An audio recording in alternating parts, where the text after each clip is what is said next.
हरे कृष्णा। तो आज के इस महासत्संग कार्यक्रम में आप सभी लोगों का मैं हृदयपूर्वक स्वागत करता हूँ, क्योंकि आप लोगों का रेगुलर टॉपिक कुछ अलग चल रहे होंगे। संडे क्लास में लेवल 1 में कुछ अलग चल रहा है, लेवल 2 में कुछ अलग पढ़ाया जा रहा है। तो हम आज लेकिन उनमें से किसी टॉपिक को टच नहीं करेंगे। जो आप लोगों का जो भी पढ़ाई चल रही है वो तो वैसे ही चलने दीजिए, वो छोड़ के हम अलग से कुछ डिस्कस करने का प्रयास करें। अभी ये जो महीने चल रहे हैं ये चातुर्मास कहा जाता है। वैदिक दृष्टिकोण से ये 4 महीने बहुत महत्वपूर्ण है। भारत में प्राय इन 4 महीनों में बरसात होती है, या 3 महीने बरसात के होते हैं, 1 महीना बरसात चली जाती है। अगर आप देखोगे तो श्रावण, भाद्रपद, आश्विन और कार्तिक, तो इसलिए ये चारों जो महीने हैं ये प्राय आध्यात्मिक उन्नति के लिए बड़े ही पूरक माने जाते हैं। जिसको भी आध्यात्मिक उन्नति करनी है उसके लिए ये क्या है, बड़े पूरक है, बहुत ही सपोर्टिव है। और इसलिए इन 4 महीनों में भगवान की कई सारी लीलाएं घटित हुई। कई सारी क्या घटित हुई है? लीलाएं घटित हुई है। अलग अलग स्थानों में अलग अलग तरीके से भगवान की कई सारी लीलाएं इन 4 महीनों में घटित हुई है। तो उन लीलाओं का कभी कभार ऐसा श्रृंखला चल जाती है, तो उन श्रृंखलाओं में कई सारी चीज़ें एक साथ आने वाली है, एक साथ वो श्रृंखलाएं चलने वाली हैं। तो उन श्रृंखलाओं को अगर हम देखेंगे तो ये आने वाले 5 तारीख को एकादशी है। एकादशी से उन श्रृंखलाओं की शुरुआत होती है और वो ऐसे चल के 5 तारीख से लेकर 31, 31 तारीख तक ये भगवान के कई सारे उत्सव इस महीने में चलते रहेंगे। महाराष्ट्र में प्राय शक संवत पालन किया जाता है। कालगणना जो है वो शक संवत के अनुसार पालन की जाती है। उत्तर भारत में विक्रम संवत के अनुसार चलता है। शक संवत के अनुसार अगर आप देखोगे तो महीने की शुरुआत पूर्णिमा के नेक्स्ट दिन, सॉरी अमावस्या के नेक्स्ट दिन से प्रथम दिन काउंट किया जाता है। तो उस दिन से महीना चालू होता है। हर महीने का फर्स्ट डे जो रहेगा वो अमावस्या का नेक्स्ट डे काउंट किया जाएगा। विक्रम संवत के अनुसार अगर आप देखोगे तो वही फर्स्ट डे काउंट किया जाएगा पूर्णिमा के बाद वाला। तो इसलिए विक्रम संवत के अनुसार महीने जो है वो 15 दिन पहला चालू होता है। तो इसलिए महाराष्ट्र में श्रावण या हर चीज़ 15 दिन क्या हो जाएगी, डिलेड हो जाएगी, महाराष्ट्र और कर्नाटक में स्पेसिफिकली। बाकी through out India Vikram Samvat को प्रमाण मान के चला जाता है। वैसे शक संवत और विक्रम संवत दोनों बराबर है, कोई कोई विशेष इनमें विशेषता या डिफरेंस नहीं है। तो श्रावण महीना चालू हो चुका है और 3-4 दिन में वो खत्म हो जाएगा। आने वाली 5 तारीख एकादशी है, 9 तारीख को पूर्णिमा है, तो 10 तारीख से क्या हो जाएगा, श्रावण महीना खत्म हो जाएगा और क्या चालू हो जाएगा, भाद्रपद चालू हो जाएगा। महाराष्ट्र में फिर भी श्रावण रहेगा। पर्टिकुलरली मराठी लोग जो है वो क्या करेंगे कि सगळे जण श्रावण कंटिन्यू करते, क्योंकि उनका श्रावण खत्म होगा कब, अमावस्या आएगी और 15 दिन के बाद खत्म हो जाएगा। अगर काल गणना को देखेंगे तो शायद विक्रम संवत बराबर होगा, क्योंकि श्रीमद् भागवतम में भगवान कृष्ण का जन्म जो है वो भाद्रपद अष्टमी को कहा गया। कहाँ कहा गया उसको, भाद्रपद की अष्टमी कहा गया है। अभी हम जो शक संवत के अनुसार काउंट करेंगे तो फिर वो कहाँ पे चला जाता है, श्रावण में आ जाता है, श्रावण में काउंट किया जाता है। लेकिन ये कहाँ पे काउंट हो रहा है, कृष्ण पक्ष पे भाद्रपद में लिखा हुआ है। भागवतम में तो क्लियरली लिखा हुआ है, श्लोक वैसे आता है श्रीमद् भागवतम के 10वें स्कंद में कि भगवान का जन्म कहाँ हुआ था, भाद्रपद महीने में हुआ था। तो उसको प्रमाण मान के अगर हम चलते हैं तो अभी अलग अलग भगवान की लीलाएं आ जाएंगी। प्राय आप सब लोगों ने आजकल एक महा अवतार नरसिंहा मूवी चल रहा है, आप में से बहुत सारे लोगों ने जाके उसको देखा होगा। कितने लोग गए थे देखने के लिए थिएटर में? बस आधे ही लोग गए थे और आधे गए नहीं थे। तो अगर आधे गए नहीं है तो उनसे मैं विनती करूंगा कि आप जाके क्या करो, उसको उसको देखो। महाअवतार नरसिंहा मूवी को जाके क्या करो, उसको उसको देखो। जो भी विटनेस, क्योंकि अगर कोई भी धार्मिक प्रोपेगेंडा हो रहा है तो हमें उसको क्या करना चाहिए, प्रोपेगेट करना चाहिए। अगर हम नहीं करेंगे तो फिर धीरे धीरे क्या हो जाएगा, धर्म नष्ट हो जाएगा। धार्मिक चीज़ों को हमें प्रोपेगेट करना चाहिए।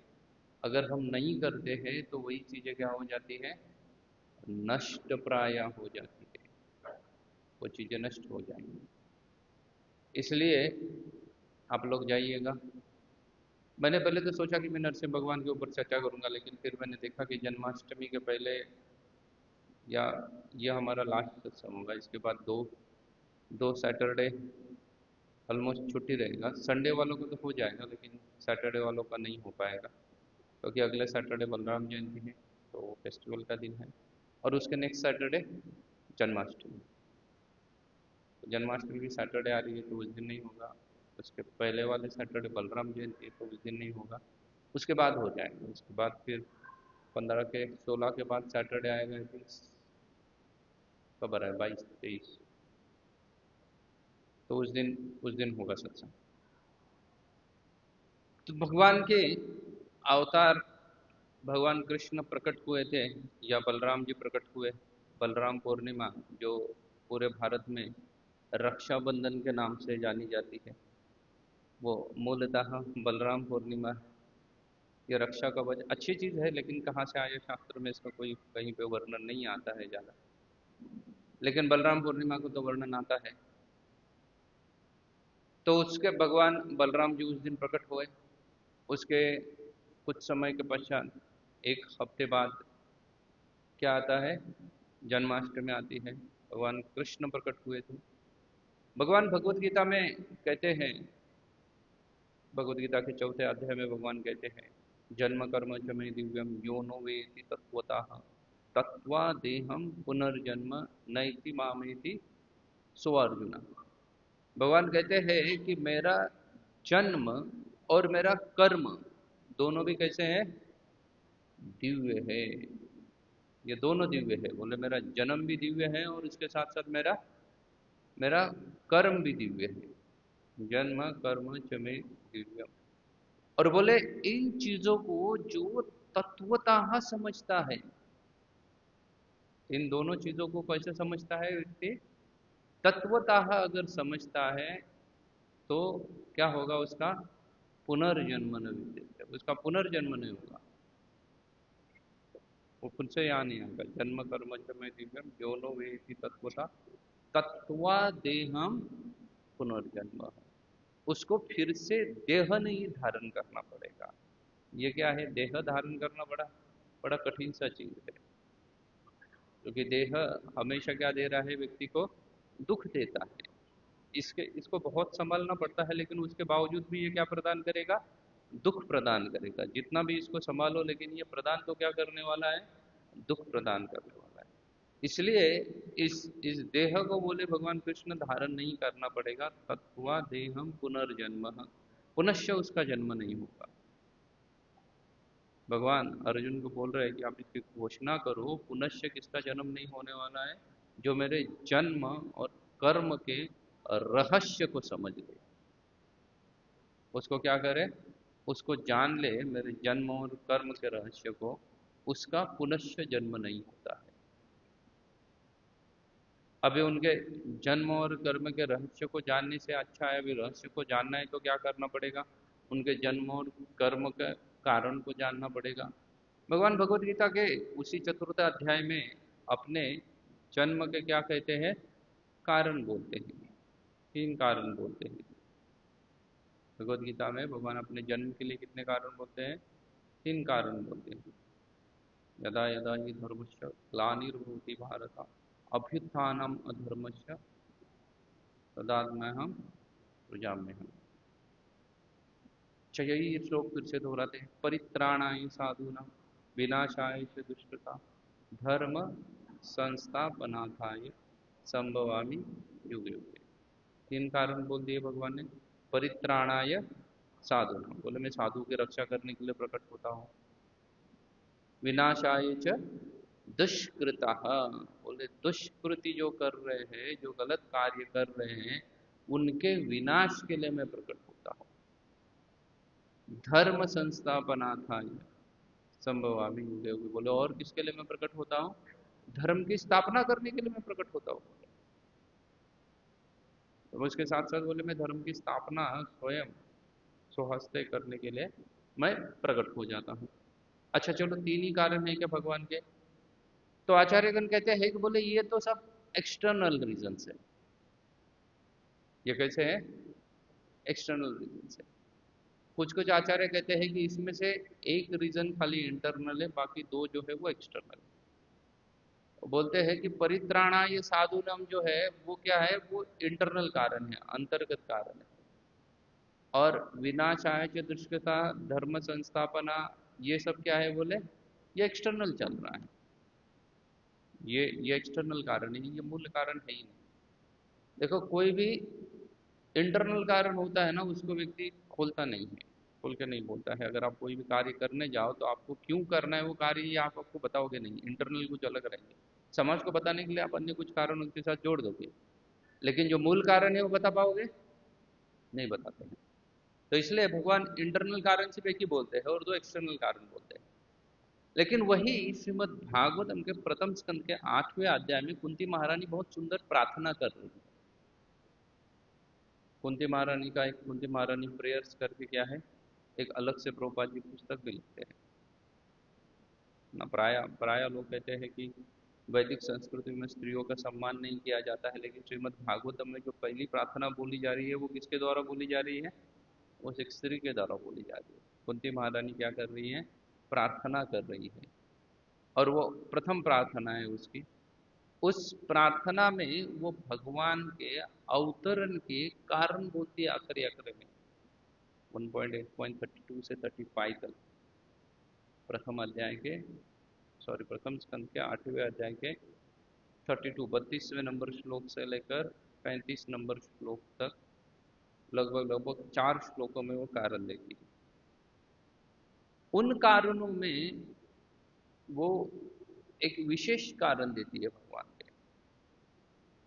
बोलती है श्रोणताम स्वकथाम गे है, आप जो प्रकट होते हो वो वास्तव में आपकी जो लीला है उसका लोग श्रवण कर सके बाद में, और क्या कर सके? उसका पठन कर सके, बारंबार उच्चारण कर सके, जिससे वो इस भौतिक संसार से मुक्त हो जाएंगे। बोले ये वास्तव में आपका क्या है? प्रकट होने का कारण है। बोले अन्य कोई कारण नहीं, अन्य चीज तो आप अन्य किसी के द्वारा कर सकते हो। बोले राक्षसों का वध करना है, विनाश करना है दुष्टों का, तो बोले आप वो शिव जी के द्वारा भी कर सकते हो, दुर्गा के द्वारा भी कर सकते हो। गणेश इंद्र आदि नाना प्रकार के देवता आपने क्या किए हुए हैं? अपॉइंट किए हुए हैं यही कार्य करने के लिए। उनके द्वारा आप उनका वध बहुत ही आसानी से कर सकते हो, कोई कोई परेशानी नहीं है, आप उनका सबका वध कर सकते हो। लेकिन विशेषता बोली कि आपकी सिर्फ लीला, क्योंकि आप जीवात्माओं के ऊपर इतने दयालु हैं कि वो लोग आपकी लीला का नित्य श्रवण करते रहे, इसलिए आपकी लीला क्या नहीं होनी चाहिए? आपकी लीला पास्ट नहीं होना चाहिए। क्या नहीं होना चाहिए? वो पास्ट टेंस में नहीं जानी चाहिए, इसलिए उसको बारंबार जीवित रखने के लिए आप प्रकट होकर लीला करते हो, ताकि जीवात्मा क्या करे? भगवत धाम जाने की इच्छा प्रकट होती रहे उसके अंदर।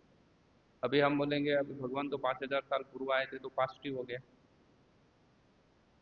डेफिनेटली अभी अभी के काल गणना के अनुसार वो पास्ट हो जाएगा, लेकिन कलयुग जो है वो पूरा 4,32,000 वर्ष चलने वाला है। तो आज से 1,00,000 वर्ष जब आप आगे चले जाओगे ना, आज से 1,00,000 ईयर्स के बाद जब कोई पीछे मुड़ के देखेगा, तो हमें काउंट कहाँ किया जाएगा? कृष्ण के एरा में काउंट किया जाएगा। वो क्या करेंगे, 10,000 के 10 सेक्शन बना देंगे। बोले ये 10,000 वर्ष कुछ अलग थे, ये 10,000 वर्ष कुछ अलग थे। ऐसा ही काउंट किया जाता है। जितना नंबर्स बढ़ता है उतना ग्रुपिज्म कैसे किया जाता है? बड़ा किया जाता है, उतना बड़ा किया जाता है। तो इसलिए हमें कहाँ का काउंट किया जाएगा? कृष्ण के एरा में काउंट किया जाएगा। बोले तो कृष्ण जाके तो 5,000 साल ही हुए थे। या कलयुग का अगर काउंटिंग में कराया जाएगा तो बोले ये कोई कहाँ पे जन्म लिए थे ये सब लोग? ये सब कलयुग के सुवर्ण युग में जन्म लिए थे। जो सुवर्ण काल था उसको कहा जाता है युग संध्या, ओवरलैपिंग पीरियड। युग संध्या, संध्या का मतलब होता है ओवरलैपिंग। अभी संध्या चल रही है ना, या रात हो गई 8 बजने को आए, लेकिन संध्या का समय होता है वो क्या है? ओवरलैपिंग है। संध्या का मतलब ना ही दिन खत्म हुआ है और ना ही रात्रि शुरुआत हुई है, उसको संध्या कहा जाता है। मॉर्निंग को भी संध्या कहा जाता है, संस्कृत में उसको भी संध्या कहा जाता है। वो भी ओवरलैपिंग पीरियड है, ना रात खत्म हुई है ना ही दिन की शुरुआत हुई है। अगर दिन तो सूरज दिखना चाहिए तो सूरज तो नहीं दिख रहा है, लेकिन फिर रात है तो पूरा अंधेरा होना चाहिए, कुछ भी आपको दिखना नहीं चाहिए आंखों के सामने, लेकिन ऐसा भी नहीं होता है। तो ये जो ओवरलैपिंग पीरियड है, उस ओवरलैपिंग पीरियड को द्वापर युग और कलयुग का जो ओवरलैपिंग पीरियड है इसको कहा गया है युग संध्या या सुवर्ण युग कहा गया है। कितने समय के लिए है ये? तो कहा गया है ये युग संध्या 10,000 ईयर्स के लिए। जो निष्णात है ये चीज को जानने के लिए, व्यासदेव आदि मुनि जो है वो कह रहे हैं कि ये जो युग संध्या है ये कितने समय के लिए बोले जा रही है इसको? बोले ये 10,000 ईयर्स का है। तो अभी हम कहाँ जन्म लिए? 5,000 साल के बाद ही लिए जन्म, बराबर है ना? हमने कब जन्म लिया है? 5,000 साल के बाद जन्म लिया है। तो 5,000 साल के बाद अगर हमने तुरंत जन्म लिया है तो फिर हम कहाँ पे जन्मे हैं? युग संध्या में जन्मे हैं। इसलिए 1 लाख वर्ष के बाद हमें कहाँ काउंट किया जाएगा? कौन से एरा में काउंट किया जाएगा? कृष्ण की एरा में काउंट किया जाएगा। 1 लाख वर्ष के बाद अगर कोई तब कोई काल गणना करेगा तो आपका बर्थ कहाँ काउंट किया जाएगा? कृष्ण की एरा में, युग संध्या में काउंट किया गया है। तो युग संध्या का मतलब ही होता है कि प्रायः वो क्या है, वो परिस्थितियां वैसी है जैसे संध्या जो है उसकी प्रायः परिस्थितियां दिन के समान ही है। ये सब लोग घूम रहे हैं, सबको दिखाई दे रहा है, प्रायः दिन के समान है, इसलिए उसको युग संध्या बोला गया है। इसलिए महाभारत का युद्ध हुआ तो वो भी युग संध्या में था। महाभारत का युद्ध भी कहाँ हुआ था? युग संध्या के समय हुआ था। और युग संध्या का पीरियड है। कली महाभारत का युद्ध जब हुआ था तब से कलयुग की काउंटिंग चालू होती है। महाभारत युद्ध के बाद नहीं चालू होता कलयुग की। अगर पूरा क्या कहते हैं उसको, डॉट टेक्निकली अगर काउंट किया जाए कि 1 सेकंड के हिसाब से भी अगर काउंटिंग लाना है उसका, तो महाभारत का युद्ध जो है उसको कलयुग में काउंट किया जाता है, वो द्वापर युग में नहीं काउंट किया जाता। कली की तब क्या गणना की जाती है? तब कली ऑलरेडी जन्म ले चुके थे, उनकी शुरुआत हो चुकी थी, इसलिए उसको युग संध्या में है। इसलिए हम बोलते हैं चलो द्वापर में हो गया, क्योंकि जस्ट सूरज ढल रहा था तभी हुआ है युद्ध, इसलिए उसको हम द्वापर में काउंट करते हैं, लेकिन हम युग संध्या में। तो हम कृष्ण की एरा में है, बहुत नजदीक है कृष्ण से। 5,000 वर्ष मतलब बहुत ज्यादा समय नहीं बीता हुआ है। तो ऐसे युग संध्या में हमने जन्म लिया है और भगवान क्या कर रहे हैं? अपनी लीलाएं कर रहे हैं। तो उन लीलाओं का मूल मतलब ही है कि किसके लिए की जा रही है वो भगवान के भक्त जो है या सभी जीवात्मा जो है वो उसका रसास्वादन करे, इसलिए भगवान प्रकट हुए। इसलिए भगवत गीता में कह रहे हैं कि तत्वता उसको समझ के ले लो करके, हर लीला को उसके उसके पीछे का मतलब समझ के ले लो, उसके पीछे का कारण समझ के ले लो, उसके बाद देखो उस लीला की। तो उस तत्वता के हिसाब से देखेंगे तो वो क्या हो रही है? वो लीला जो है वो वास्तव में भगवान हमारे लिए कर रहे हैं। और उन लीलाओं का अभी क्या चालू हो जाएगा? लगभग लगभग एक सीरीज चालू हो जाएगा। उसमें से पहली सीरीज में लीला आएगी, जो लीला चालू होगी वो है भगवान की, जिसको बोला जाता है झूलन यात्रा।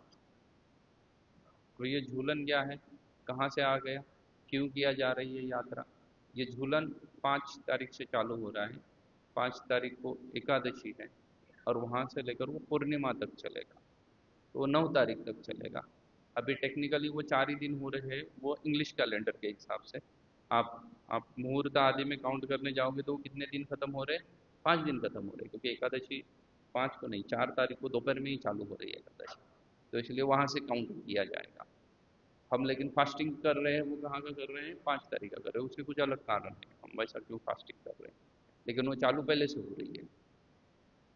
तो ये है क्या झूलन। तो अगर आप देखोगे तो भगवान कृष्ण जो अवतरित हुए थे वो है वृंदावन धाम, ब्रज में अवतरित हुए थे। ब्रज में 12 वन है, उसमें से एक वन है जो कि मथुरा मंडल कहा जाता है, वहां पे भगवान अवतरित हुए, वहां से कहाँ चले गए, गोकुल में चले गए।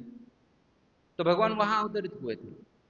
अभी का, अभी तो कुछ भी कभी ढंग से नहीं चल रहा है, क्योंकि कलयुग धीरे धीरे बढ़ता जा रहा है, तो कोई भी चीज कैसे नहीं चल रही है, ढंग से नहीं चल रही है। लेकिन आप में से कितने लोग नॉर्थ इंडिया से हैं, नॉर्थ इंडिया में रहे, नॉर्थ इंडिया में जन्म हुआ है, नॉर्थ इंडिया ने, एमपी भी नहीं, एमपी के ऊपर, UP, Haryana, Punjab, Rajasthan and above. अगर आप उधर देखो तो उधर बारिश का महीना, जो बारिश शुरुआत होती है ना, वो श्रावण से चालू होती है।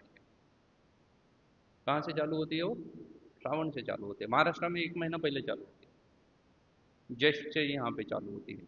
महाराष्ट्र, कर्नाटका, नीचे आंध्रा, तमिल वगैरह, ये सब में ज्येष्ठ से चालू होती है। लेकिन एमपी एंड अबव टेक्निकली कब से चालू होनी चाहिए बारिश, सावन से चालू होनी चाहिए।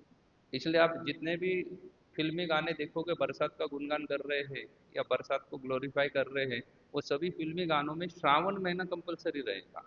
वो क्या नहीं होगा, बरसात के ऊपर कोई भी अगर गाना लिख दे तो वो सॉन्ग विदाउट श्रावण कंप्लीट नहीं होता है, उसमें सावन आना ही है।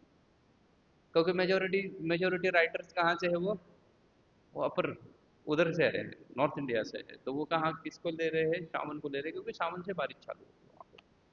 तो अगर आप देखोगे नॉर्थ इंडिया में बहुत गर्मी गिरती है, बहुत गर्मी होती है, कोई फूल पत्ता आदि कुछ नहीं होता। मई जून जुलाई आते आते तो पेड़ वृक्ष आदि भी कुछ हिलता नहीं है, कहीं हवा नहीं चलती है। तो जब कहीं पे कुछ पेड़ जब तक हिलेगा नहीं तब तक हवा नहीं बहेगी।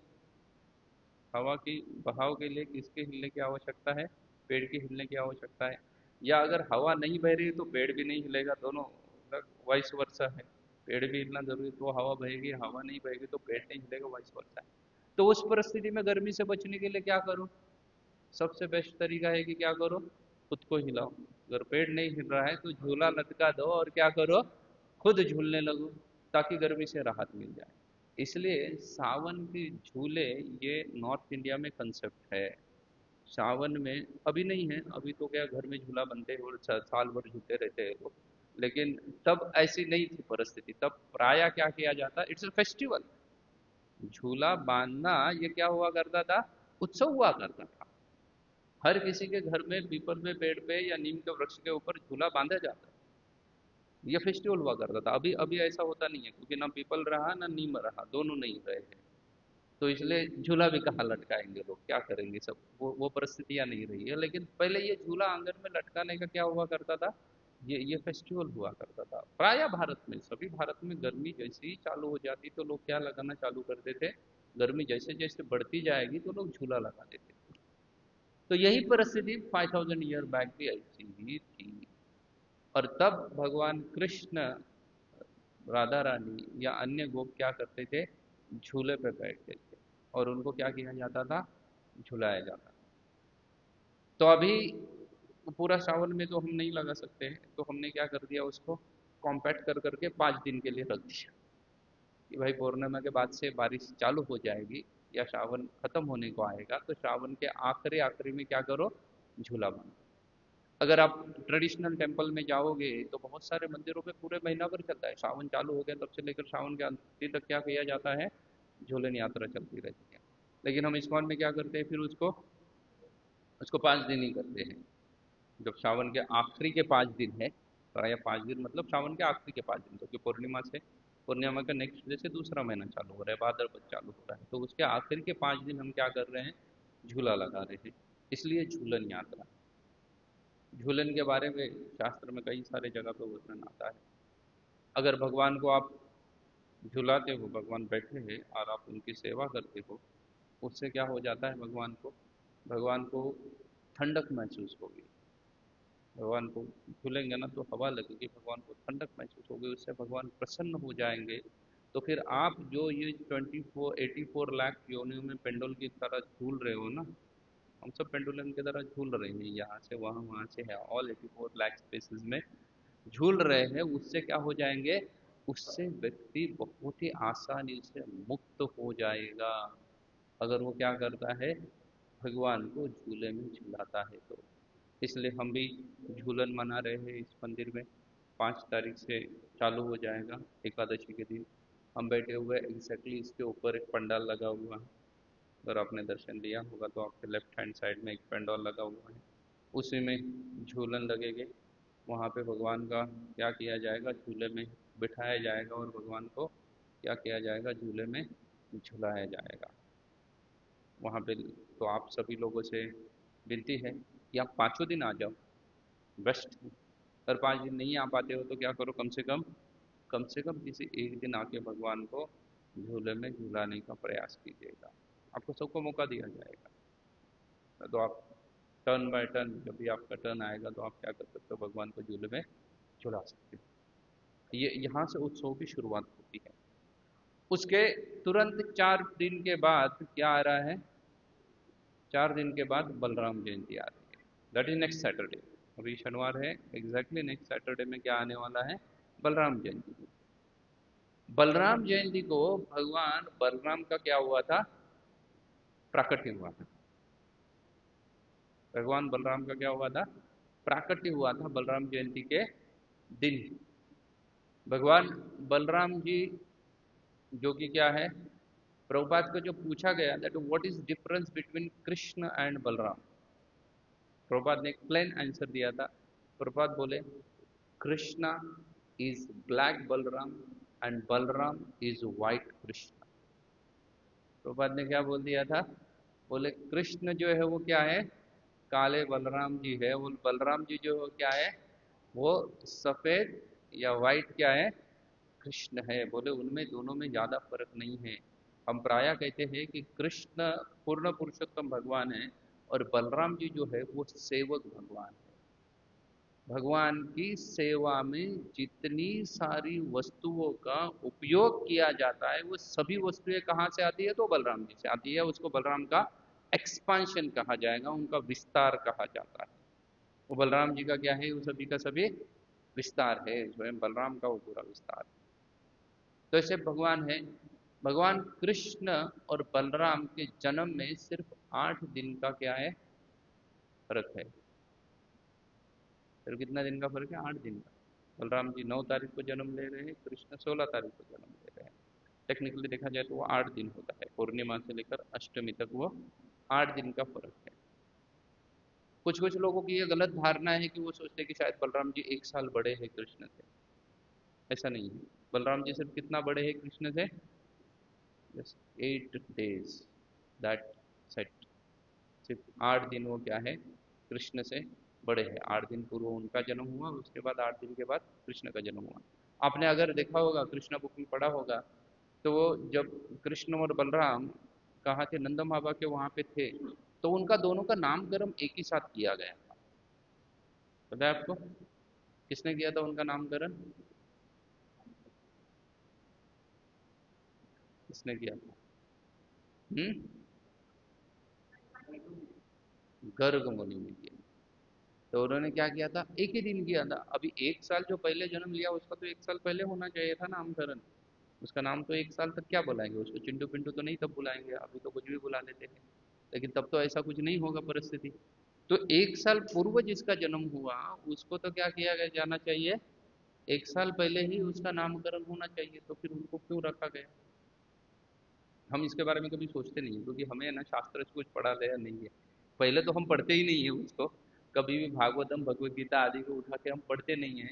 और अगर पढ़ते हैं तो उसको फॉर्मेलिटी करके पढ़ते हैं, इसलिए हमारे बीच में ये सब क्या नहीं आते हैं, हमारे मन में ऐसे प्रश्न ही उपस्थित नहीं होते हैं। ऐसे कोई कोई किसी भी प्रकार का प्रश्न हमारे मन में उपस्थित नहीं होता, क्योंकि हम सोचते आ रहे हैं क्या पता कौन कब जन्म लिया, हो गया। सब लोग बोल रहे हैं अगर बलराम जी बड़े हैं तो डेफिनेटली एक ही माँ के पुत्र है, तो क्या होना चाहिए उनमें, मिनिमम 1 साल का तो गैप होना ही चाहिए। एक ही माँ के उदर से दोनों ने जन्म लिया, दोनों ही देवकी वसुदेव के पुत्र हैं, तो दोनों का क्या होना चाहिए, 1 साल पूर्व जन्म होना चाहिए। लेकिन वास्तविकता वैसी नहीं है। वास्तविकता वैसी नहीं है। कृष्ण और बलराम में क्या है, कितना समय का डिफरेंस है, खाली 8 दिन का ही डिफरेंस है। एक 8 दिन पहले जन्म लेते हैं, एक 8 दिन के बाद जन्म लेते हैं। फिर आप बोलोगे कि ये कैसे हो गया, ऐसे ऐसे कैसे हो सकता है।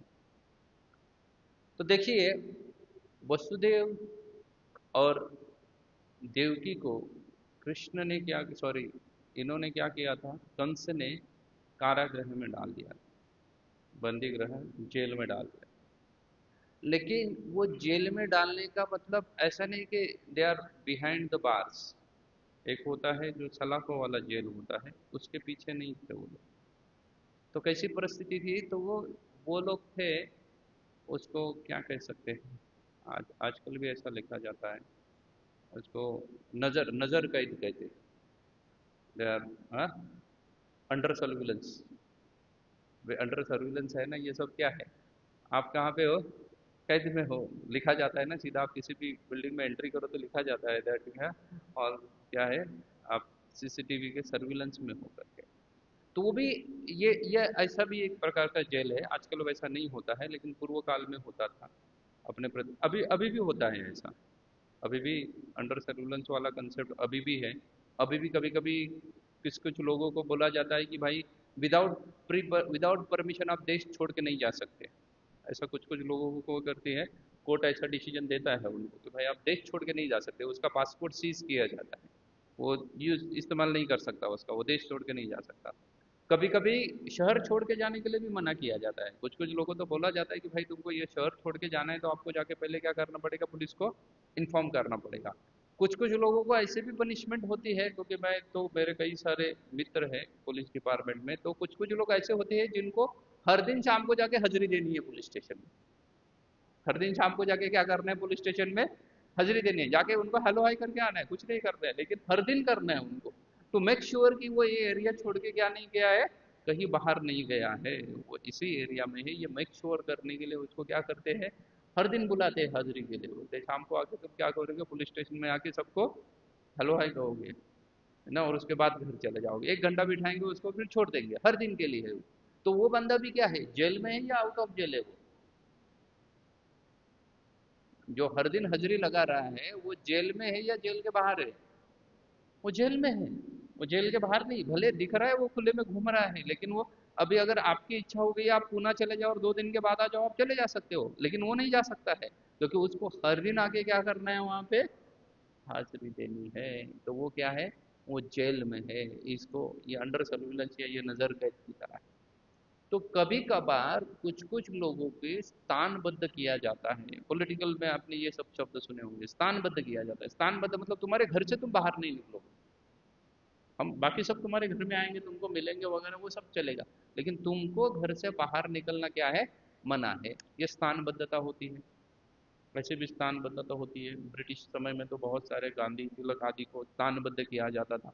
कुछ भी कुछ भी हो गया देश में तो उनको स्थानबद्ध किया जाता था। आजकल भी कभी कभी बड़े बड़े कुछ दंगे फसाद हो गए तो स्थानबद्ध किया जाता है ना। जैसे वो 370 हटवाना था कश्मीर से, तो कश्मीर के बहुत सारे पॉलिटिशियन को स्थानबद्ध किया जाएगा, वो घर से बाहर नहीं निकल सकते, जेल में नहीं डाला था, लेकिन कहाँ थे वो, स्थानबद्ध किए हुए थे, वो घर में ही अपने रहेंगे। एग्जैक्टली वैसे ही वासुदेव और देवकी को जेल में डाला था कंस। किस तरीके से, जैसे मानो वो क्या है, वो स्थानबद्ध हो, एग्जैक्टली वैसे ही उनको क्या किया था, जेल में डाला हुआ था। तो वो स्थानबद्ध होने की वजह से, जो स्थानबद्ध व्यक्ति रहता है उसको कुछ लोगों को मिलने की मुभा रहती है। कुछ लोग जाके उसको मिल सकते हैं उसके घर में, वो घर से भले बाहर ना आए लेकिन लोग उसके घर में जा सकते हैं। तो वैसे ही कंस ने वसुदेव जी की, देवकी तो एक पत्नी थी, लेकिन देवकी के संग में विवाह होने के पूर्व ही वसुदेव के अन्य भी पत्नियां थी। क्योंकि उस समय में वैदिक धर्म में बहुपत्नी क्या किया जाता था, अलाउ किया जाता था। अभी वैसा नहीं अलाउ, अभी बहुपत्नी कंसेप्ट नहीं अलाउ, कुछ सालों के बाद हो जाएगा। क्योंकि अभी क्या हो रहा है, धीरे धीरे, अभी तो बहुपत्नी अलाउड नहीं है क्योंकि लड़कियों की संख्या घट रही है और लड़कों की बढ़ रही है, लेकिन कुछ कुछ कंट्रीज में क्या हो रहा है, अपोजिट हो रहा है। रेशो बर्थ रेट क्या हो रहा है, घट रहा है, किनका, लड़कों का, तो वहां पे फिर अलाउ करेंगे। तो वैसे ही उस समय में प्राय बहुत सारे लोग क्या होते थे, नैष्ठिक ब्रह्मचारित्व धारण करते थे, संन्यास लेके चले जाते थे, तो फिर गृहस्थ बनने वाले बड़े कम रहते थे। तो इसलिए उधर क्या किया गया था, अलाउ किया गया था उस समय में, वैदिक काल में, क्योंकि तब अभी तो संन्यास लेना आदि ही मना कर दिया गया है। और वैसे मना नहीं भी करो तो भी क्या करता है, कोई बनना नहीं चाहता है, कोई बनना चाहता है, कोई बनना नहीं चाहता है। हमारे मंदिर में हम कांग्रेगेशन 5,000 है और ब्रह्मचारी है सिर्फ 25। तो देखो कितना रेशो में क्या है, डिफरेंस है। सिर्फ 25 ब्रह्मचारी और कांग्रेगेशन 5,000 है, गृहस्थ 5,000 जुड़े हैं मंदिर से। तो उस समय में था ये अलाउड। तो इसलिए वसुदेव की अन्य पत्नियां थी, तो रोहिणी माता जो है वो वसुदेव और देवकी को मिलने आ सकती थी। गेटिंग पॉइंट, वो उनको मिलने के लिए आ सकती थी, क्योंकि एक लेवल पे तो अगर हम देखेंगे, देखो मैं एक ही लीला को दो डायरेक्शन में बता रहा हूँ। एक डायरेक्शन है वो है दिव्यत्व, और एक है उसका मनुष्यत्व, मनुष्य की दृष्टि से, और एक है उसका दिव्यत्व की दृष्टि से। क्योंकि अगर रोहिणी वसुदेव से मिलती नहीं थी और उसके बाद वो प्रेग्नेंट लेडी पहुंच जाती थी नंदा बाबा के पास, कहाँ पे, गोकुल में, तो फिर नंदा बाबा तो उसके कैरेक्टर के ऊपर संशय लेते थे ना, कि भाई आपके पति तो कहाँ पे है, जेल में बंद है, then how you got pregnant. तो उसके चरित्र के ऊपर संशय, लेकिन नंद बाबा ने ऐसा कोई संशय लिया है, नहीं लिया। ना ब्रज में रहने वाले और किसी ने कोई संशय लिया, नहीं लिया। Why, because she was allowed to go and meet, क्योंकि वो नजर कैद में थे या स्थानबद्ध थे, इसलिए उनको क्या था, वो जाके आसानी से वसुदेव को मिल सकती थी। और उसी दौरान भगवान कृष्ण जब देवकी के गर्भ में प्रवेश करते हैं, तो पहले कौन आएंगे, बलराम जी आएंगे। क्योंकि बलराम जी को कहा गया है वो क्या है, वो सेव्य भगवान है या सेवित भगवान है, जो भगवान आने के पूर्व में उनके आने की क्या करते हैं, हर चीज के व्यवस्था कर देते हैं।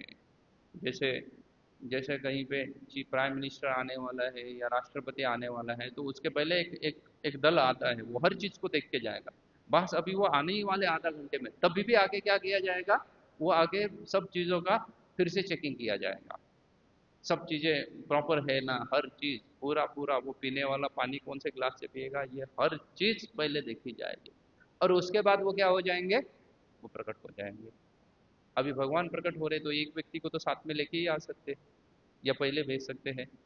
इतिहास में बहुत जगह पे ऐसा लिखा गया है कि महाराष्ट्र में जो प्रसिद्ध राजा होके गए शिवाजी महाराज, शिवाजी महाराज जब चलते थे तो उनके साथ 300 पीपल्स यूज्ड टू, राजा है ना, इट्स रॉयलनेस।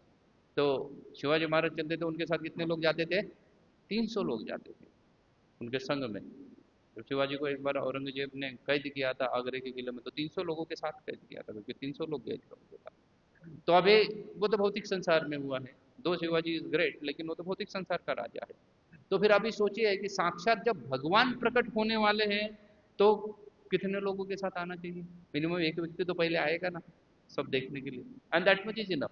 और वो कौन है, वो बलराम जी पहले देवकी के गर्भ में प्रकट होते हैं। देवकी के गर्भ में प्रकट होने के बाद योग माया के द्वारा उनको किसके गर्भ में ट्रांसफर किया जाता है, रोहिणी के गर्भ में ट्रांसफर किया जाता है। तो रोहिणी के गर्भ में उनको ट्रांसफर किया जाता है। और जब रोहिणी के गर्भ में ट्रांसफर होते हैं, अभी मैं दिव्यत्व बता रहा हूँ, पहले तो मैंने मनुष्यत्व बताया, वो मिल सकती थी इसलिए लोगों ने स्वीकार कर दिया कि वो क्या हो गई है, वो गर्भवती हो गई है, ये मनुष्यत्व हो गया। लेकिन दिव्यत्व क्या है, बलराम जी प्रकट हो गए देवकी के गर्भ में, और योग माया के द्वारा उनको कहाँ प्रकट करवाया गया, रोहिणी के गर्भ में प्रकट करवाया गया। अभी रोहिणी के गर्भ में जैसे ही बलराम जी प्रकट हो गए हैं या रोहिणी गर्भवती हो गई, ये बात की सूचना जैसे ही वसुदेव को मिल गई या वसुदेव को पता चल गया कि भाई रोहिणी क्या हो गई है, गर्भवती हो गई, तो वसुदेव को तुरंत ख्याल आया कि भाई मेरे हर बच्चे को कौन मार रहा है, ये कंस मार रहा है। देवकी से तो जितने ने जन्म लिया उनको तो कंस ने मार दिया सबको। अभी कौन प्रकट हो गए हैं, अभी गर्भवती रही है, लेकिन कौन है, वो देवकी नहीं है, मेरी सेकंड पत्नी गर्भवती रह गई है। लेकिन कंस का तो कुछ भरोसा नहीं ना, वो तो क्या है, A is equal to B is equal to C mean C is equal to, ये वो ऐसा ही बोले फॉर्मूला इस्तेमाल करेगा, बोले वो चाहे देवकी के गर्भ से हो या रोहिणी के गर्भ से है, तो किसका पुत्र, वसुदेव का पुत्र, तो वो ऐसा फॉर्मूला काउंट करके बोले इसका भी वध कर सकता है, इसलिए मेरा कम से कम एक संतान तो बच जाए। वसुदेव ने सोचा कि मेरी कम से कम क्या हो जाए, एक संतान तो बचनी चाहिए। और इसलिए उन्होंने देव रोहिणी को कहा कि आप क्या करो, अपना वेश जो है ना वो एक सिपाही जैसा धारण करो। सिपाही का वेश अलग होता है, औरत का वेश अलग, वेशभूषा अलग होती है, कपड़े अलग होते हैं। सिपाही का वेश अलग होता है। और बोले तुम घोड़े पे बैठ के कहाँ करो, यहाँ से पलायन करो। तुम सिपाही का वेश धारण करके तुम जब सीमाओं को लांग दोगे मथुरा के, तो तुम्हें कोई चेक नहीं करेगा। लेकिन अगर तुम मेरी पत्नी करके दाल लांगोगी तो डेफिनेटली क्या हो सकता है, रोक टोक हो सकती है। और इसलिए वो सिपाही का वेश धारण करके उनको कहाँ भेजते हैं, नंद महाराज के पास भेजते हैं। वो एक लेटर या संदेश देते हैं उनके साथ और बोलते कहाँ चली जाओ, नंद महाराज के पास चली जाओ। ये दिव्य तो हो गया बलराम जी के प्राकट्य का। और रोहिणी फिर चली जाते हैं वहाँ पे। 9 महीने के पश्चात इसका जन्म होता है, पूर्णिमा का दिन भगवान बलराम जी प्रकट होते हैं। इसलिए वो दिन कहाँ पे है, वो बलराम पूर्णिमा का दिन है, जो कि नेक्स्ट सैटरडे आने वाला है। इसलिए हम उसको भी क्या करने वाले, बड़े धूमधाम से मनाने वाले हैं। बलराम जी का प्राकट्य जो है वो दोपहर में हुआ था। वो कब हुआ था, दोपहर में हुआ था। इसलिए हमारे मंदिर में अभिषेक आदि सब कब होगा, 11 बजे होगा। तो आप सभी लोगों को मैं क्या करता हूँ, उसके लिए भी हार्दिक आमंत्रण देता हूँ कि आप अगले सैटरडे क्या कीजिएगा, सैटरडे है तो हॉलीडे होगा मोस्टली सबको, तो आप अगले सैटरडे दोपहर 11 बजे से मंदिर प्रांगण में उपस्थित रहिएगा। कृष्ण बलराम का अभिषेक होगा। उसके पश्चात तदपश्चात सबके लिए चरणामृत वितरण किया जाएगा, प्रसाद वितरण किया जाएगा। तो आप सभी इसका क्या उठाइएगा, लाभ उठाइएगा। ये सेकंड फेस्टिवल होगा। अभी थर्ड फेस्टिवल, भगवान कृष्ण बलराम जी ने आके सब व्यवस्था कर दी। देवकी के गर्भ में सब कुछ ठीक ठाक है, देवकी का गर्भ शुद्ध है, तो अभी क्या होना चाहिए, भगवान प्रकट होना चाहिए। अभी भगवान का जन्म भागवत में क्लियरली लिखा है, he is not taking birth bye वीर्य, ही इज नॉट, उसका जन्म वीर्य से नहीं हुआ है। भागवतम कहता है कि भगवान प्रथम वसुदेव के मन में प्रकट हो गए। कहाँ पे प्रकट हो गए हैं, वसुदेव के मन में प्रकट हो गए। और फिर वहां से उन्होंने देवकी के गर्भ में प्रवेश किया। वहां से उन्होंने कहा प्रवेश किया, देवकी के गर्भ में प्रवेश किया है। और वो तुरंत किया है बलराम जी के बाद 7-8 दिन के बाद। क्योंकि 7-8 दिन में अगर कंस को मिल जाती है खबर कि भाई, क्योंकि कंस के पास ये तो इन्फॉर्मेशन थी कि क्या है, देवकी का सप्तम गर्भ क्या है, वो प्रेग्नेंट है करके, ये इन्फॉर्मेशन थी। लेकिन अचानक से वो गर्भ कहाँ चला गया, कंस तो ये सब दिव्यत्व नहीं सोचेगा। फिर तो वो बोलेगा कि तुम लोगों ने कुछ तो गड़बड़ किया है करके। तो इसको, ये जो जो भी मिसहैंडलिंग हो कंस से वगैरह, उसके लिए क्या हो गया, भगवान उसके बाद तुरंत देवकी के गर्भ में प्रकट हो गए। फिर देवकी के गर्भ में वो क्या करते हैं, उतने समय तक रहते हैं। और वहाँ बलराम जी के जन्म के 8 दिन के पश्चात क्या करते हैं, ये जन्म लेते हैं। कौन जन्म लेते हैं, कृष्ण जन्म लेते हैं। प्राय ऐसा कहा जाता है कि देवकी गर्भवती थी, 8 दिन के पश्चात वो गर्भ रोहिणी के गर्भ में चला जाता है, या रोहिणी गर्भवती हो जाती है। इसलिए उन दोनों में डिफरेंस कितना है, सिर्फ 8 दिन का है। क्यों 8 दिन का है, दो दे आर देवकी के पुत्र है, लेकिन क्या है, वो गर्भ रोहिणी के गर्भ में चला गया थे बलराम जी, इसलिए उनमें फर्क सिर्फ कितना है, तो उन दोनों में फर्क सिर्फ 8 दिन का है। तो इसलिए भगवान प्रकट हो जाएंगे स्वयं जन्माष्टमी के दिन। भगवान प्रकट हुए, रात में प्रकट होते हैं, बंदी गृह में प्रकट होते हैं। भगवान गर्भगृह में प्रकट होने के बाद वहाँ से वसुदेव के द्वारा कहाँ लिए जाते हैं, गोकुल में चले जाते हैं। तो ये भी महत्वपूर्ण उत्सव है हम सभी के लिए। वैष्णव के लिए जो सबसे, कई सारे त्यौहार आते हैं, उन सभी त्योहारों में जो सबसे महत्वपूर्ण त्यौहार है वो कौन सा है, वो जन्माष्टमी का त्यौहार है। इस दिन सबको व्रत धारण करना है। वैसे बलराम जयंती को भी उपवास रखना है, लेकिन वो तो दोपहर तक होता है, तो वो आसान है। वो तो कब तक है, दोपहर तक। बलराम जी प्रकट हो गए खत्म, तो दोपहर तक है, तो आसान है वो। लेकिन जन्माष्टमी का व्रत कब तक धारण करना है, रात 12 बजे तक। ऐसा कहा जाता है कि विष्णु विष्णु के संदर्भ में शास्त्र में कहा गया है, कृष्ण राम नरसिंह विष्णु वराह, इनके संदर्भ में कोई भी व्रत जब आता है तो उस व्रत का मतलब होता है कि उस दिन पानी भी नहीं पीना है। व्रत मतलब क्या है, वो स्ट्रिक्टनेस उसकी मेंटेन रहनी चाहिए कि वो निर्जला होता है। तो आपको जन्माष्टमी के दिन सुबह 4 बजे से लेकर रात को 12 बजे तक क्या करना है, निर्जला व्रत धारण रात को भगवान का जन्म होगा, उनका अभिषेक होगा, अभिषेक के बाद सबको चरणामृत क्या किया जाएगा, बांटा जाएगा, तो उसके बाद ही वो व्रत को क्या करना है, त्याग देना है। आप बोलोगे लेकिन रोज ही तो मंदिर में तो प्रसाद 7 बजे से ही चालू हो जाता है, लेकिन वो सबके लिए है, आप लोगों के लिए नहीं है। Those who are serious Vaishnav they should not eat at that time. जो भी सीरियस भक्त है वो क्या करेगा, उस वक्त प्रसाद नहीं ग्रहण करेगा। वो कब प्रसाद ग्रहण करेगा, वो रात में प्रसाद ग्रहण करेगा, उस समय में नहीं ग्रहण करेगा, वो उसके लिए नहीं है उस समय में प्रसाद। जो भी सीरियस वैष्णव है उसके लिए। तो इसलिए आप लोगों को कब प्रसाद ग्रहण करना है, फास्टिंग कैसे रखना है, निर्जला फास्टिंग रखो। अच्छा, जिससे नहीं हो रहा है तो पानी पी लो बस, उससे आगे और मत जाओ, है ना। फिर साबुदाना खिचड़ी से लेकर एकादशी का पिज्ज़ा पास्ता भी आ चुका है, एकादशी की इडली भी आ चुकी है, एकादशी का डोसा भी बनता है, सब चीज़ें बनती है एकादशी की, लेकिन वो कुछ भी नहीं खाना है। मैक्सिमम पानी पे चले जाओ भाई। कितना है, सुबह 4 बजे से लेकर रात को 12 बजे तक, मतलब कितना घंटा हो गया, कितना घंटा हो गया, हाँ, 20 20 आवर्स। अब 20 घंटा बिना पानी के तो रह ही सकते हैं। कोई ज़्यादा तो ये नहीं है, कुछ ज़्यादा दिक्कत वाली काम नहीं है 20 घंटा। पांडव निर्जला में तो 24 घंटा बिना पानी के निकालना है। पांडव निर्जला एकादशी तो चली गई, उसमें तो क्या था, 24 घंटा विदाउट वाटर। ये तो कितना है, 20 घंटा, तो 4 घंटा क्या कर दिया भगवान ने, छोड़ दिया है, राहत दे दी है आपको। तो आप ट्राई कीजिएगा, प्रयास कीजिएगा, जिनसे भी होगा वो अच्छी बात है। करेंगे तो भगवान की ज़्यादा कृपा प्राप्त हो जाएगी, क्योंकि भगवान को प्राप्त करने के लिए तपस्या की आवश्यकता है ना। तो यही तपस्या है, कुछ तो हमें तो नहीं बोला गया है। आपने वो हिरण्यकशिपु की तरह 60,000 साल तक जंगल में जाके आपको निर्जला नहीं करना है, उसने भी किया था, 60,000 साल तक निर्जला किया था। हमें तो कितने समय के लिए करना है, 20 घंटे के लिए निर्जला करना है। तो ज़्यादा ज़्यादा मुश्किल सा कार्य नहीं है, आसान सा कार्य है 20 घंटे के लिए निर्जला करना। तो भगवान का जन्मदिन है, भगवान का जन्म और कर्म को जानना जरूरी है। चल प्रभुपाद जी का कृष्णा पुस्तक है, श्रीमद् भागवतम का कंडेंस वर्जन है। भगवान कृष्ण जब इस धरातल पे अवतरित होते हैं, वहां से उनके अप्रकट या अप्रकट होते हैं, वहां तक भगवान की 19 जो 90 महत्वपूर्ण लीलाएं हैं, 90 लीला, उन 90 लीलाओं का वर्णन उस कृष्णा पुस्तक में है।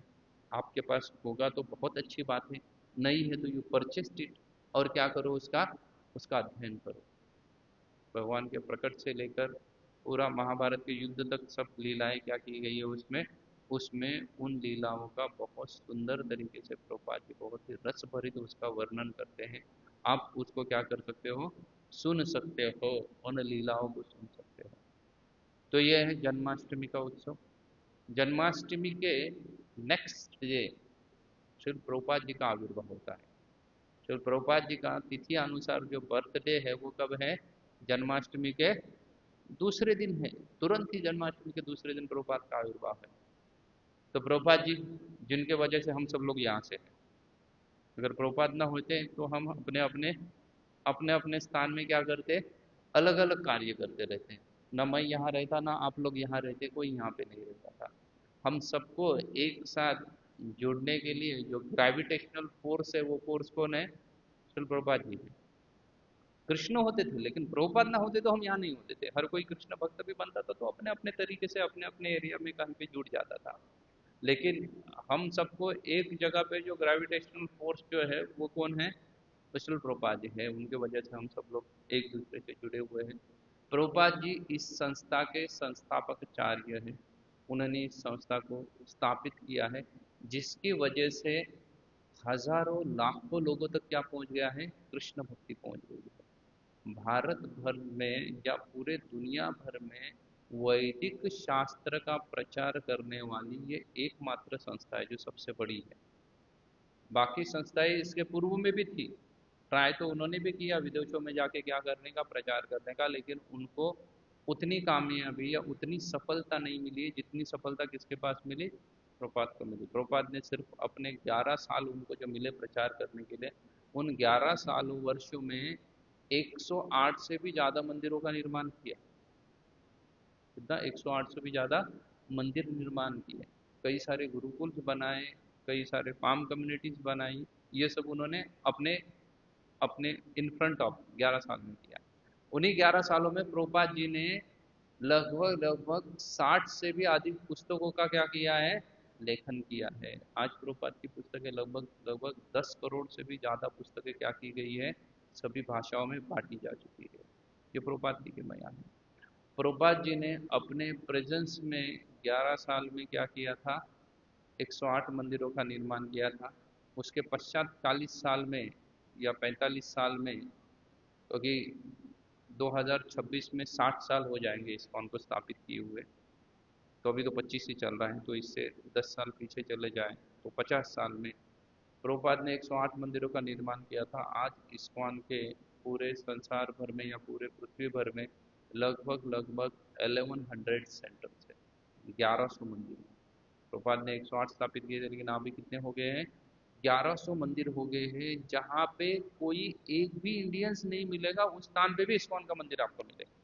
और ये सबके पीछे जो फोर्स है वो किसका है, उसके प्रभुपाद जी का फोर्स है।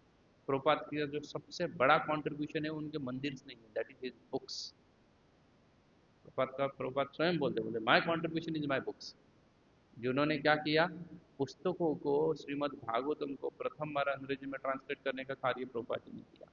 भगवत गीता को प्रभुपाद ने इंग्लिश में ट्रांसलेट किया, चैतन्य चरितामृत को किया, और कई सारी पुस्तकें प्रभुपाद ने दी। प्रभुपाद ने 11 साल के सब समय में कई सारे लेटर्स लिखे हुए, हजारों लेटर्स लिखे, कई सारे विश्व के बड़े बड़े क्या कर दिए, लीडर्स को जाके मिले, और क्या कर दिया है, इसको आगे बढ़ाने का कार्य किया है। तो इसलिए हमें उनकी कृतज्ञता व्यक्त करनी चाहिए उनके प्रति। इसलिए वो संडे है, तो अगले सैटरडे उसके बाद संडे 17 को, तो संडे को भी आप सब लोगों को आमंत्रित है, यहाँ पे हार्दिक आमंत्रित है। प्रभुपाद का क्या सेलिब्रेट करेंगे, साथ में मिलके उनका आविर्भाव तिथि को सेलिब्रेट करेंगे, इसलिए आप सभी लोगों को आमंत्रित किया जाता है।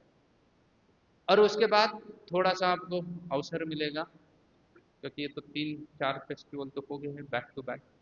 फिर 17 तारीख से लेकर आपको लगभग लगभग 13 दिन का गैप मिलेगा, और फिर आने वाली 31 तारीख को राधाष्टमी है, राधा रानी है। लेकिन राधा रानी के बारे में हम बाद में सुनेंगे, क्योंकि उसके पहले हमारे क्लासेस चालू हो जाएंगे, उसके पहले क्लासेस चालू होंगे। लेकिन ये पूरी सीरीज ऑफ फेस्टिवल्स आ रहे हैं, तो आप इनको क्या कीजिएगा, बड़े उत्साह के साथ मनाइएगा, उत्साह के साथ मनाइएगा। भगवान कृष्ण अर्जुन को कहते हैं, जत्र गायंती मद भक्ता तत्र तिष्ठामि नारदा। बोले जहाँ पे कलयुग में, चैतन्य चरितामृत में कहा गया संगात शक्ति कलयुग है, जहाँ पे संग में आके लोग क्या करते हैं, कार्य करते हैं, वहां पे कौन दिखते हैं, वहां पे भगवान प्रकट हो जाते हैं।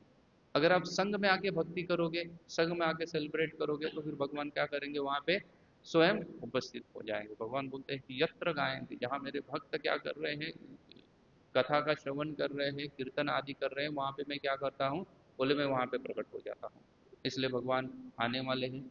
आप क्या कर सकते हैं उसमें, भगवान को वेलकम करने के लिए आप जितना भी है आपका तन मन धन, BMW, सब लोग BMW के पीछे दौड़ते हैं कि बड़ी गाड़ी है, अच्छी गाड़ी, क्वालिटी कार होनी चाहिए।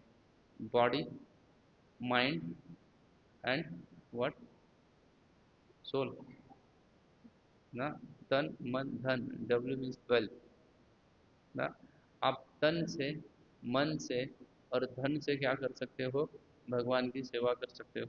बिकॉज किसी का बर्थडे है तो उसको गिफ्ट भी तो देना चाहिए, ऐसा ही तो नहीं चलेगा ना।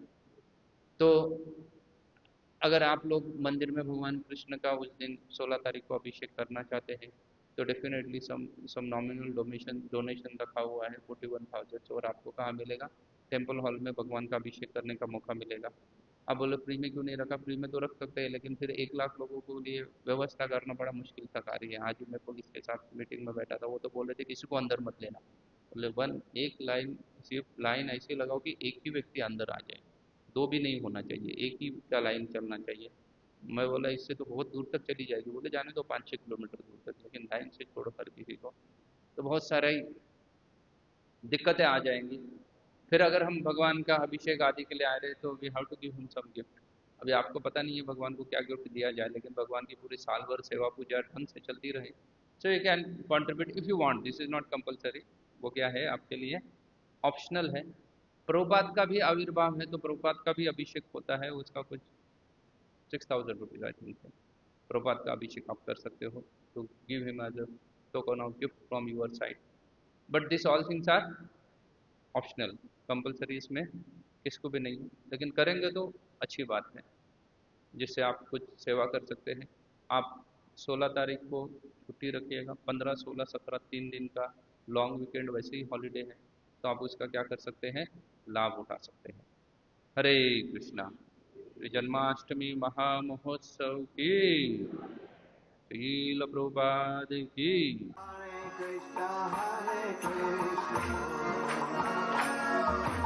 Krishna Krishna